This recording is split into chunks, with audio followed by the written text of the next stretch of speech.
मुक्या प्राण्यांवर जीव लावणाऱ्यांची संख्या कमी नाही। हिंगोलीच्या वसमत इथे सीताराम मानेवार या कुटुंबानं आपल्या जीवापाड प्रेम असलेल्या चंद्रा नावाच्या 8 महिन्याच्या गाईला कुंभमेळ्यात नेऊन स्नान करून आणले। चंद्राच्या आईचा मृत्यू झाला, त्यानंतर चंद्रा 1 महिन्याची असताना वाजत गाजत तिला घरी आणलं गेलं आणि चंद्राला घरात सगळीकडे फिरण्याची मुभा सुद्धा आहे। महाकुंभ मेळाव्यासाठी कुटुंब जाणार होतं आणि त्यामुळे पशुवैद्यकीय विभागाकडून चंद्राची तपासणी केली गेली। वाहतूक परवाना काढला गेला आणि घरातल्याच एखाद्या सदस्याप्रमाणे चंद्राला सुद्धा कुंभमेळ्यातून स्नान करून आणलं गेलं। चंद्रा परतल्यानंतर तिला बघायला नागरिकांनी एकच गर्दी केली आणि यातून मुक्या प्राण्यांप्रती असलेलं हे प्रेम दिसून आलंय।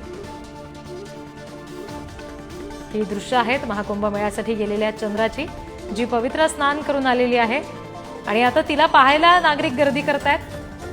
मानेवार कुटुंबामध्ये संपूर्ण घरात फिरण्याची तिला मुभा आहे। अगदी वाजत गाजत तिला घरी आणलं गेलं।